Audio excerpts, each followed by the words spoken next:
You know, usually when we talk about something like a medical diagnosis, there's this expectation of absolute precision. Right. Yeah. Like it is completely undeniable. Exactly. I mean, you break your arm, you go in, the x-ray shows that jagged white line, and the doctor just points at it and says, well, there it is. It is broken. It is very binary. The evidence is just right there in front of you. Yeah, and it is highly comforting, isn't it? We inherently crave that level of visibility. We want our problems neatly categorized and plainly visible. We really do. But then, you pivot and you look at the world of corporate finance, Oh, boy. right, and financial reporting. And suddenly that metaphorical x-ray machine feels like it has been tampered with. It is completely murky. Incredibly murky, because you pull up a balance sheet and you see a hard number next to a line item like long-term borrowings, and you just naturally assume it is a raw, objective fact. Right, because it is a number on a very official-looking document. Exactly. But what you are actually looking at is a highly complex, subjective interpretation of reality. Right. It is a choice made by human beings. Yes. And if you don't know how to read the underlying code or the accounting standards that actually dictate those choices, you might be looking at a completely different reality than what the company is actually experiencing. Which is terrifying if you have money on the line.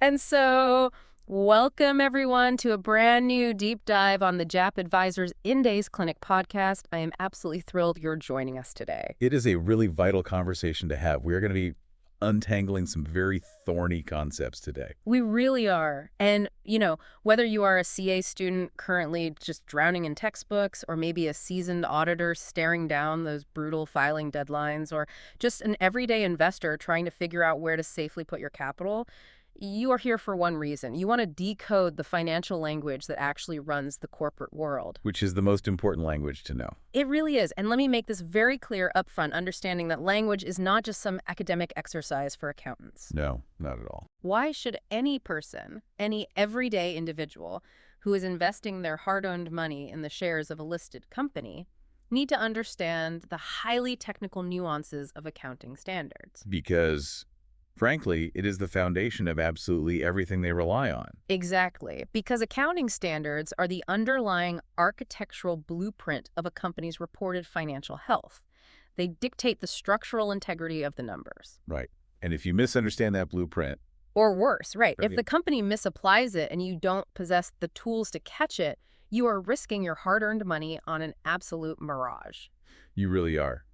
You might look at a financial statement and think, wow, I'm buying into a concrete fortress to profitability. Right, it looks solid. But a simple misinterpretation of a standard, even just an innocent accounting error, can mean you are actually buying into severe hidden instability. That is the precise level of risk we are addressing today, and I want to set a very clear, practical stage for the scenario we're going to unpack.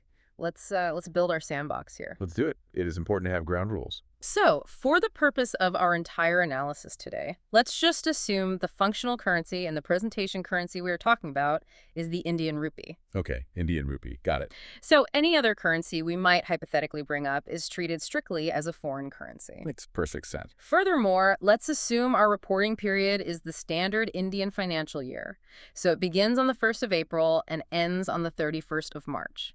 That is our temporal and monetary universe for this deep dive. Perfect. That gives us a concrete timeline and currency to work with, rather than just floating in theoretical space. Yeah, exactly. And I will add one more crucial framing point before we dive into the deep end here. Right. We are going to be dissecting Indian accounting standards today, specifically the Ind AS framework. Right. But, and this is a big but, if you are listening from outside India, do not tune out, because this is highly relevant globally, isn't it? It is entirely relevant global. I mean, there is absolutely no difference between Ind AS and IFRS, the International Financial Reporting Standards, for the highly specific topic we are discussing today. Wow, none at all. None. Therefore, all entities globally that are following the IFRS framework can take this exact analysis and apply it directly to their own financial statements. The underlying mechanics of debt and liability measurement that we are about to discuss, they are universal. That is a powerful point.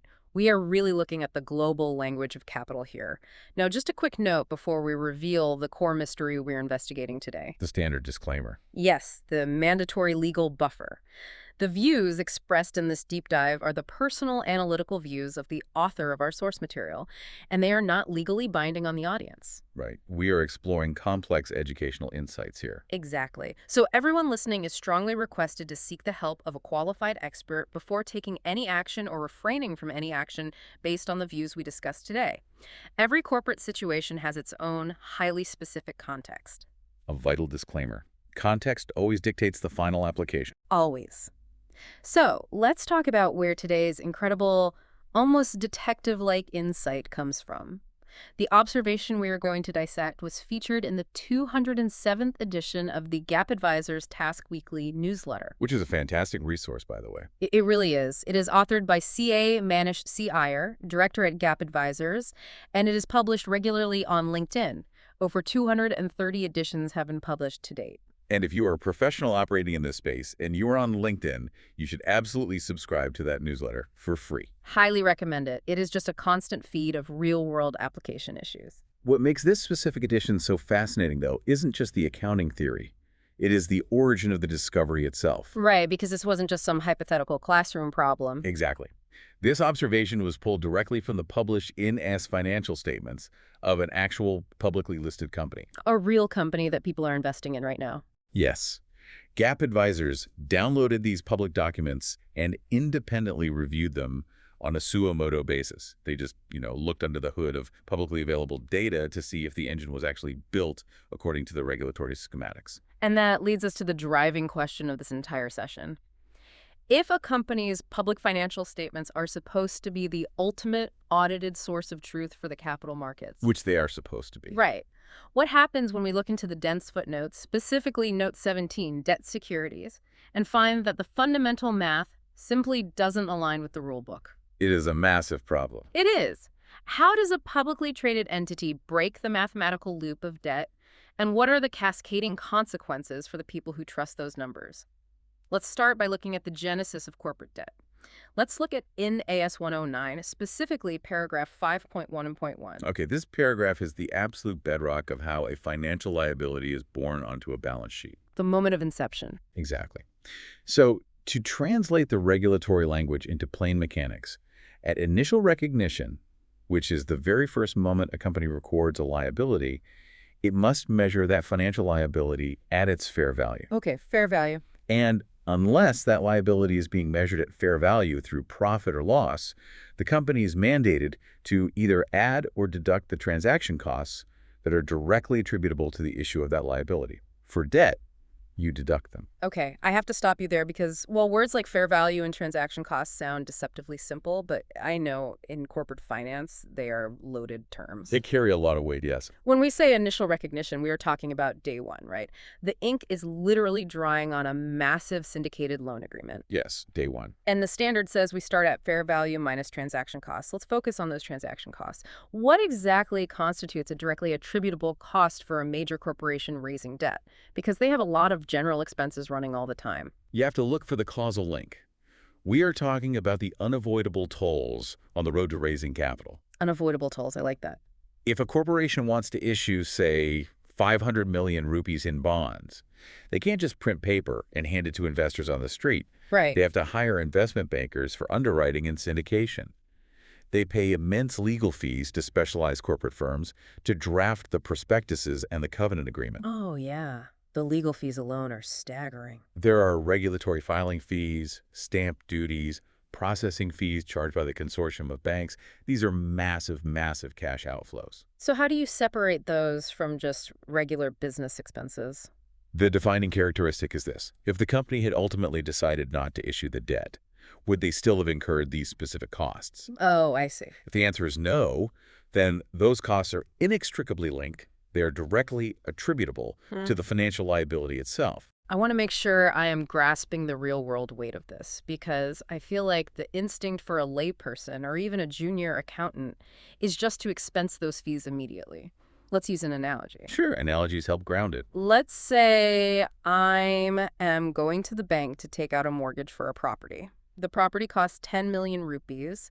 The bank approves me, but they say, hey, to facilitate this 10 million rupee loan, we are charging you a 300,000 rupee processing and valuation fee up front. Very common scenario. If I follow this Ind AS 109 logic, it is telling me I cannot just slap a flat 10 million liability on my personal balance sheet on day one.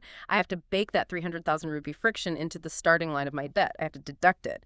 So my starting liability is 9.7 million. Am I getting that right? That is the exact Yeah. mechanism. You measure the liability at the net cash you actually received and can put to use. But why? I mean, I am genuinely playing devil's advocate here. Please do. Why can't I just say, my loan is 10 million, that is what the contract says, and I had a one-time expense of 300,000 this year for processing fees? Why force me to shrink my liability on paper when I legally owe the bank 10 million? It feels like the standard is forcing me to understate my debt. That is the trap most people fall into when they first encounter this concept. It feels completely counterintuitive to record a liability that is lower than the face value of the legal contract. It feels wrong. But take that a step further and look at the economic reality of the transaction, rather than just the legal piece of paper. From a purely cash perspective, how much economic resource did the bank actually provide to you on day one? Well, they handed me 10 million, but I immediately handed 300,000 right back to them to cover the fees. Exactly. So effectively, you walked away with 9.7 million in usable cash. Yeah, that is what hit my bank account. Precisely. You received 9.7 million in economic value. If you record a liability of 10 million on day one, your balance sheet is instantly imbalanced. You have 9.7 million in cash assets, but a 10 million liability.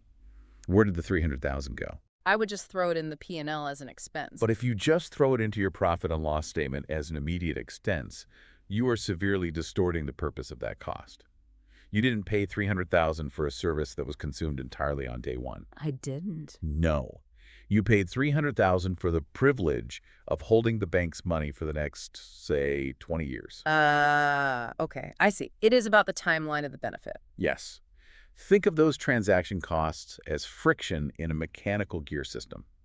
If you want a massive engine to run for 10 years, you have to apply expensive lubrication on day one. Right. You don't expense the cost of that lubrication purely on the first day. It is the cost of running the engine over its entire lifespan. By forcing the company to deduct the transaction costs from the initial measurement of the debt, the accounting standard prevents a very specific, very dangerous type of financial manipulation. What kind of manipulation? How can you manipulate a loan? Well, let's scale up your mortgage example to a corporate level. Imagine a company wants to borrow 1 billion rupees. They go to a lender and say, we want our P&L to look incredibly strong over the next 5 years. We want our interest expense to look absolutely tiny. Okay. So they want to look more profitable. Exactly. So they say to the bank, we will pay you a massive, exorbitant upfront processing fee of 100 million rupees today, but in exchange, you give us a ridiculously low annual interest rate on the actual contract. Oh, wow. So they're essentially prepaying their interest, but they're disguising it as a structural fee. Exactly. Now, if the accounting rules allowed them to just expense that 100 million fee on day one, they might take a bath on their P&L in year one, sure. Year one looks terrible. But for years 2 through 5, their interest expense would look incredibly low. They would report massive operational profits. Analysts would look at their margins and think they have the cheapest cost of capital in the entire industry. They are completely manipulated the optics of their performance over time. That is wild and brilliant in a very deceptive way. It is. So by forcing the company to deduct that 100 million from the initial loan amount, starting their liability at 900 million, but requiring them to pay back 1 billion at maturity, the standard traps that 100 million difference, it forces them to recognize it as a cost slowly over time. It completely neutralizes the loophole. It anchors the debt to economic reality. It ensures that the true cost of borrowing cannot just be hidden in some one-off administrative expense line item that everyone ignores. Precisely. Okay, I followed the logic of the starting line perfectly now, but you just highlighted the exact problem this creates. How so? We start at 900 million on day one, let's say April 1st. But fast forward to the maturity date a few years down the line. The bank doesn't care about our accounting standards. They want their full 1 billion rupees back as per the legal contract. Yeah, they do. So mathematically, how does that 900 million liability sitting on our balance sheet bridge the gap and grow into the 1 billion we eventually have to pay out? That is the pivotal question. And it takes us straight into the core engine of financial instrument accounting. We have to talk about the mechanics of amortized cost and the effective interest rate, or the EIR. This is where the magic has to happen, because clearly we can't just leave the liability sitting at 900 million for 5 years and then suddenly jump it to 1 billion on the last day. That would create absolute chaos on the balance sheet. It would violate every principle of accrual accounting. To bridge that gap systematically, we turn to Appendix A of Ind AS 109. This provides the highly technical definition of the amortized cost of a financial liability. Okay, let's break that definition down. It defines amortized cost as the initial amount which we have established is the net cash received after deducting transaction costs, minus any principal repayments you make along the way. Right, if you pay down the principal, the debt shrinks. Exactly.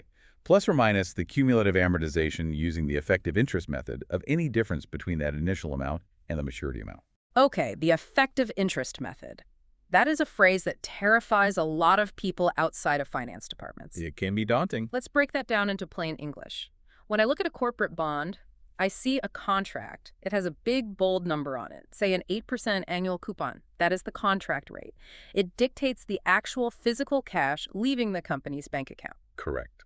What is the fundamental difference between that 8% contract rate and this effective interest rate the standard is demanding we use? The difference is the distinction between raw cash flow and true economic burden. The contract rate, that 8% coupon, is a purely mechanical cash obligation. It is the raw cash changing hands. If you issue a 1 billion rupee bond at 8%, you are wiring 80 million rupees to bondholders every single year. That is a fact. Right. It is indisputable cash out the door, which is why part of my brain says, shouldn't my interest expense on my P&L just be 80 million? Why complicate it? Because if you only report 80 million as your expense, you are lying to the market about the total cost of your capital. Lying seems like a strong word, but I guess it is inaccurate. Let's return to our scenario. You borrowed 1 billion, but because of those massive upfront fees we discussed, you only actually received 900 million in usable cash. You are paying 80 million a year in cash interest, A&D. At the end of the term, you have to hand back a full 1 billion. Right. I am on the hook for the whole billion. That extra 100 million you have to pay back at the end, the gap between the 900 you got and the 1 billion you owe is an additional cost of borrowing. Yeah. It is absolutely an interest equivalent. I see. So the cash I pay annually is really only part of the rent I am paying for the money. The other part of the rent was the fee I suffered up front, which manifests as that 100 million gap at maturity. Exactly. So the effective interest rate is a mathematical formula that calculates a single uniform percentage rate that discounts all of those future cash outflows, the annual 80 million payments, plus the final 1 billion repayment, exactly back to your starting point of 900 million. Oh, so it blends everything together. It blends the cash interest and the amortized fees into one comprehensive true rate. Yeah. So because I have to cover that extra 100 million burden over the life of the loan, my true interest rate, my EIR, is going to be significantly higher than the 8% written on the contract. Substantially higher. Depending on the term of the loan, that EIR might calculate out to 10.5% or even 11%. It represents the true heavy burden of those upfront transaction costs smoothed out evenly and proportionally across all the reporting periods. Let's walk through a single year of this just to visualize it. Say from April 1st to March 31st to see how it actually hits the financials. Okay, let's do year one. Year one, my liability starts at 900 million. My EIR is 11%. What goes on my profit and loss statement? Your interest expense on the P&L is calculated by taking the carrying amount of the liability at the start of the period, 900 million, and multiplying it by your EIR of 11%. So your reported finance cost for year one is 99 million rupees. But wait, I only paid 80 million in cash to the bondholders. I have to report 99 million as an expense. Yes, you do. Where does that extra 19 million go? I didn't write a check for it. You add it to the carrying amount of your liability on the balance sheet. You started 900 million, you add the 99 million of true effective interest expense, and you subtract the 80 million of actual cash you paid out. Yeah. So your liability at the end of year one grows to 919 million. Oh, that is the mechanism. It is creeping up. It creeps up mathematically. So in year two, you calculate 11% not on 900, but on 919 million. The expense gets slightly higher, the cash payment stays the same, and the liability grows a little faster. Precisely. Year by year, by applying the effective interest rate, you're accomplishing two vital things simultaneously. First, you are forcing the P&L to recognize the true comprehensive cost of the debt, the 11% matching it to the periods where you actually use the capital. Right. Second, you are systematically, mathematically growing the liability on the balance sheet so that on the very last day of the loan, that carrying amount hits exactly 1 billion rupees. It is a perfectly closed, elegant mathematical loop. It really is elegant. It completely prevents the timeline manipulation we talked about earlier. You cannot front-load the pain, and you cannot backload the pain. The EIR forces a disciplined, smoothed-out economic reality onto the financial statements. It demands that the company tells the truth about what their capital actually costs them. It enforcing the matching principle, which is the very soul of accrual accounting. So we have established this incredibly tight, beautifully logical system mandated by Ind AS 109. The rule is undeniable. Deduct the transaction costs initially to find the true starting point, and then use the effective interest rate to systematically amortize them back into the liability over time. It is bulletproof in theory. Which is why I'm so eager to understand what JAP advisors actually found when they looked at this published financial statement. Because in the real world, clearly, things do not always follow this beautiful logic. Let's look at the anatomy of this specific accounting error. What did the Suo Moto Review uncover in Note 17, Debt Securities? This is where the pristine theory of the standard collides with a rather stark reality of corporate reporting. When GAAP advisors conducted their independent review of this listed company's published financial statements, they found a massive structural breakdown in this exact process. What did they do? Well, the company explicitly stated in their summary of significant accounting policies that they measured their debt instruments at amortized cost. So they claim to be following the rulebook. They waved the Ind AS 109 flag and said, look, we are compliant. They did. But the actual disclosures inside Note 17 told a fundamentally contradictory story. How so? The company disclosed their unamortized transaction costs as a completely separate line item, entirely segregated from the financial liability itself. Wait, I want to make sure I am visualizing this correctly. They didn't deduct the costs from the liability. They just kept them apart on the balance sheet? Exactly. They had the main debt liability sitting there, presumably stated at its full gross face value or something very close to it. And then, completely disconnected from that core carrying amount, they had created this separate bucket labeled unamortized transaction costs. This is baffling. Let me try an analogy here. Let's think about architecture. It sounds like they built a massive skyscraper, the debt liability, and they realized the foundation had settled unevenly, representing the transaction costs. Okay, I'm with you. Instead of recalculating the structural integrity of the whole building from the ground up, they just built a little shed next door, labeled it uneven foundation, and claimed the skyscraper was perfectly fine. That is a much more fitting analogy. They physically separated the elements that the standard demands must be integrated. By keeping the transaction costs in a separate bucket, they never actually adjusted the initial fair value of the debt downward, did they? They completely ignored the net cash reality we spent so much time discussing. They bypassed it entirely. Because they separated these items, the carrying amount of the financial liability on the balance sheet was never adjusted for those transaction costs at initial recognition. So they broke the rule on day one. Yes. And therefore, by the very definition provided in paragraph 5.1.1 in Appendix A, the debt was simply not measured at amortized cost. You cannot boldly claim to utilize a highly specific methodology while fundamentally ignoring its mandatory starting premise. And the mathematical loop is completely shattered at that point, because if they didn't adjust the initial liability, they couldn't possibly be applying the effective interest rate correctly over the subsequent periods from April to March. Exactly. The error cascades through the entire financial ecosystem. The review by JAP advisors noted that because these elements were kept structurally separate, the company was caught accruing interest expense on the main debt based on the contract rate. Just the cash rate, the 8% from our earlier example. Yes. They were charging the simple cash rate to finance costs. Meanwhile, they took those separated transaction costs in the side bucket and were amortizing them independently, likely on a straight-line basis, somewhere else in the financial statements. I am genuinely trying to understand the motivation here.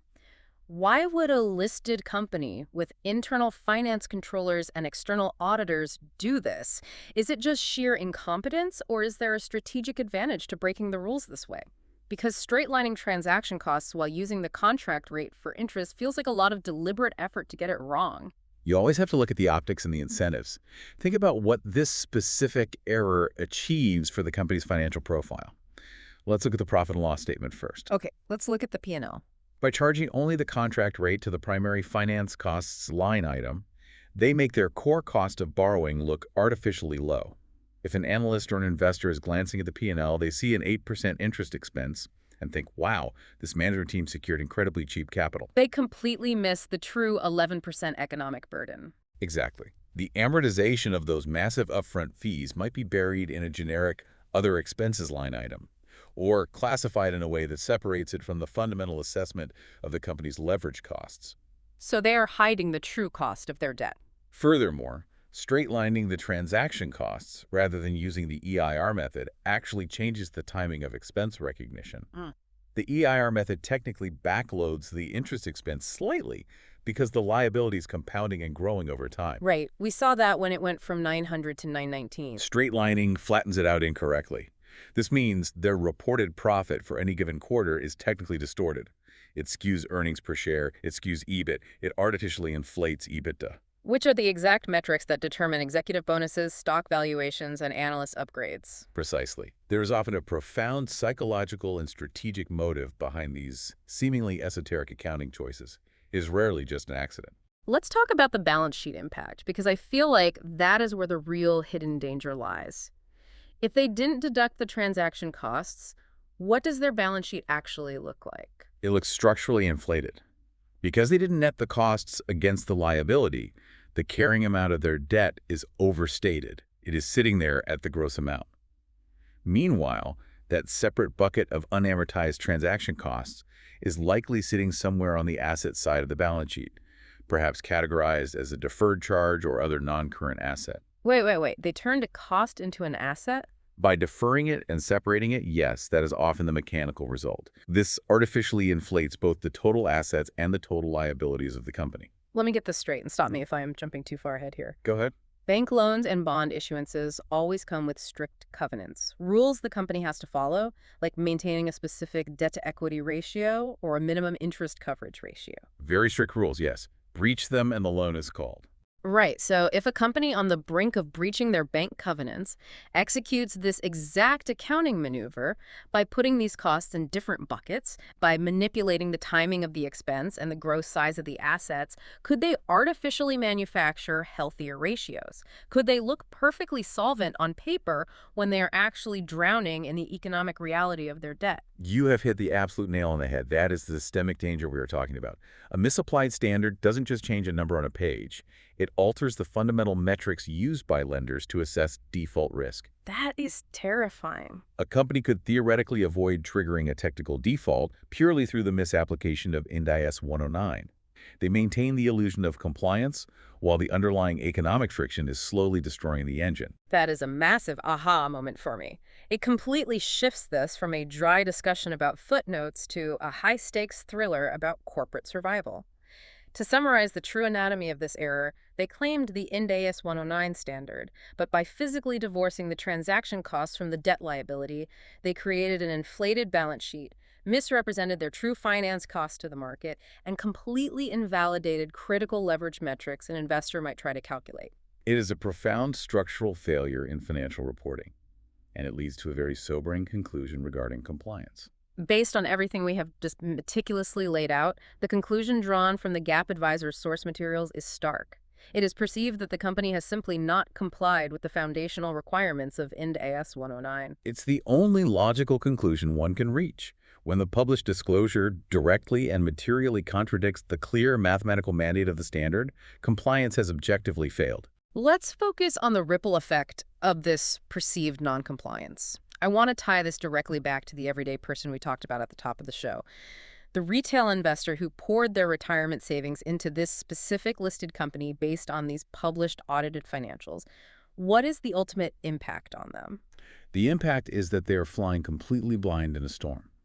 They made capital allocation decisions based on an architect's blueprint that simply does not match the building that was actually constructed. They bought a lie. Essentially, yes. Yeah. If an investor relied on that P&L to calculate a valuation multiple, like a price-to-earnings ratio, their valuation is fundamentally wrong because the earnings are distorted. If they relied on that balance sheet to assess bankruptcy risk, their assessment is deeply flawed. Because the leverage ratios are fake. The entire premise of global capital markets relies on the foundational assumption that financial statements provide a faithful, neutral representation of economic reality. When a core concept like amortized cost is misapplied, that trust is broken. The investor takes on severe, hidden leverage risks they never consented to. It is genuinely terrifying when you put it in those terms. Now, I want to pivot and address the professionals listening right now because I know they are in the trenches dealing with this. The auditors, the finance controllers, the CFOs. They have an incredibly tough job. We know you are operating under immense pressure. These standards are phenomenally complex, the scenarios are nuanced, and the filing timelines are absolutely brutal. How do you catch these structural disconnects before they end up published for the world to see and penalize? I want to highlight a massive resource that our source material brings to light. If you are an auditor or finance professional, you need to know about the issue repository on accruals.This.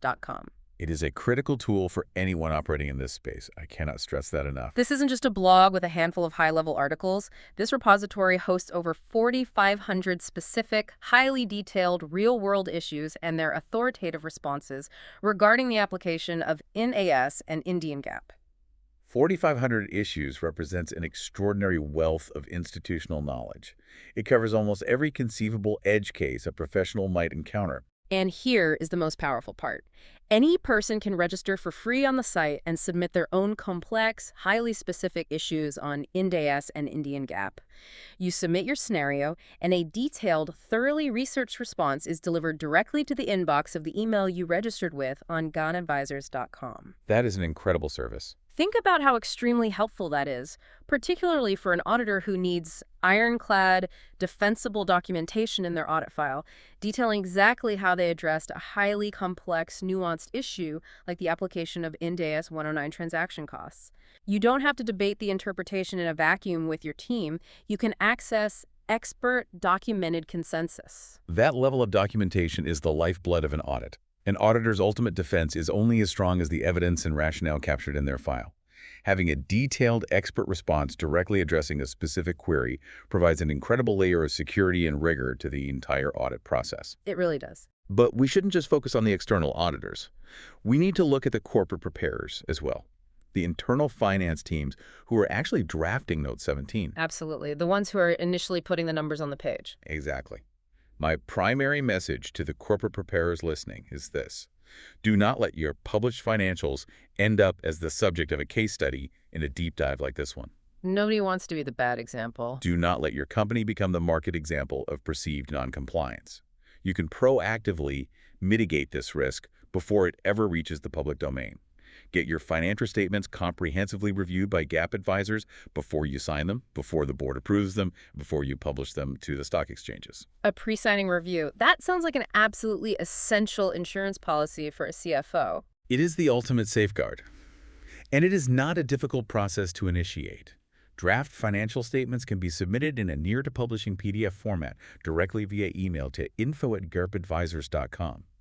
Let independent experts look for these structural disconnects, these logical gaps in the application of standards like Ind AS 109 before they become public liabilities. That makes perfect sense. And quite frankly, this specific service isn't exclusively for the preparers. If you are an institutional investor, a private equity firm analyzing a target, or even a sophisticated retail investor who happens to invest heavily in a specific listed company's shares, commissioning an independent review of that company's financial statements for Ind AS compliance can be the ultimate deciding factor. Oh, that is a great point. Investors can use this too. It can reveal the hidden leverage, the misstated covenants, or the overstated profits that the broader market has entirely missed. It helps you make a truly informed, mathematically sound decision on whether you should be buying, holding, or aggressively selling those shares. Information is only power if that information is accurate. Having an independent expert verify the accuracy of the accounting application gives you a massive analytical edge over the rest of the market. Absolutely. Now, what if a listener is grappling with a very specific, deeply complex application of Ind AS or IFRS that goes far beyond just a quick query or a document review? What if a CFO is currently structuring a massive multi-tranche new debt issuance with complex underwriting fees, and they need to know exactly how those transaction costs will impact their future effective interest rate and their P&L projections? For those highly nuanced, high-stakes structural scenarios, there is a direct line to unparalleled expertise. You can actually book a one-on-one consultation directly to discuss your specific complex issues on Ind AS and IFRS with the author of our source material today, C.A. Manish, C.I.R. Really? A direct consultation? Yes. You can book this consultation directly from his professional page on topmate.io. It is an invaluable opportunity to sit down virtually, of course, with someone who has spent years meticulously dissecting these exact standards, tearing down corporate structures, and finding the hidden errors in published financials. That is fantastic access. To be able to workshop your specific real-time problem with an expert of that caliber could realistically save a company millions in potential restatements, regulatory fines, or market penalization. Indeed. The tools, the repository, the independent reviews, the direct consultations, the expertise is readily available to the market. There's really no excuse for major listed entities with vast resources at their disposal to be misapplying foundational concepts like the measurement of financial liabilities at amortized cost. As we start to wrap up this incredibly deep journey through the hidden mechanics of corporate debt, I want to circle back to the thought we opened with. We talked about how a medical x-ray gives you a clean, binary answer. The broken arm. Right. Today, we have clearly seen that a financial statement is absolutely not an X-ray. It is a highly complex, mathematically interwoven narrative, held together by the tension of accounting standards. And if you pull just one seemingly small thread, like physically separating transaction costs from the core liability, the entire structural narrative unravels. The balance sheet distorts, the P&L tells a full story about the cost of capital, and the investor is left holding the bag on hidden risks. It is a profound realization about the fragility of reported numbers. And it leaves me with a final provocative thought for everyone listening to mull over as they go about their day or as they open the next massive corporate annual report. I am ready. What is it? If a major listed entity, complete with all its internal control frameworks, audit committees, and highly paid external auditors, can misapply the very definition of amortized cost, the absolute undeniable bedrock of financial instrument accounting, simply by physically separating two line items in a footnote disclosure. What else is lurking in the margins? What other routine accounting treatments actively deployed in the market right now are currently masking the true economic reality of the debt these massive companies carry? How much hidden leverage, how much understated financial risk is just one simple, undetected accounting error away from being completely exposed to the light of day? That is a chilling thought to leave us on. It fundamentally changes how you look at a balance sheet. It really makes you realize that simply reading the financials isn't nearly enough. You have to actively interrogate them. You have to understand the DNA and look for the friction in the gears. You have to read the code. Thank you so much for walking us through this incredibly deep, highly technical terrain today. Your insights have been phenomenal. And to you, the listener, I want to extend a massive thank you for your time and your focus. We know this is incredibly dense, demanding material, but your dedication to understanding the true, unvarnished mechanics of finance is exactly what sets you apart from the rest of the market. It has been a genuine pleasure to unpack these complexities with you all today.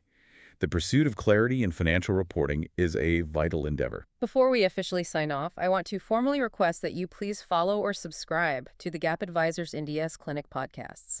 You can find our deep dives on Spotify, Amazon Music, or YouTube, whichever platform you personally prefer to use to listen to your Gap Advisors Ind AS Clinic podcasts. Subscribing ensures you never miss one of these critical market-revealing breakdowns. And we do have one final important favor to ask of our audience today. Yes, please. We ask that you please share this podcast among your professional contacts, your colleagues, your entire audit and finance teams, and especially any students you know who are currently pursuing their CA course. Sharing this deep dive directly helps spread critical, highly practical knowledge of Indian accounting standards to the professionals and future professionals who need it the most in their daily practice. Let's work together to elevate the standard of financial reporting across the board. Until next time, keep questioning the numbers, keep looking under the hood for that mechanical friction, and we will see you on the next deep dive.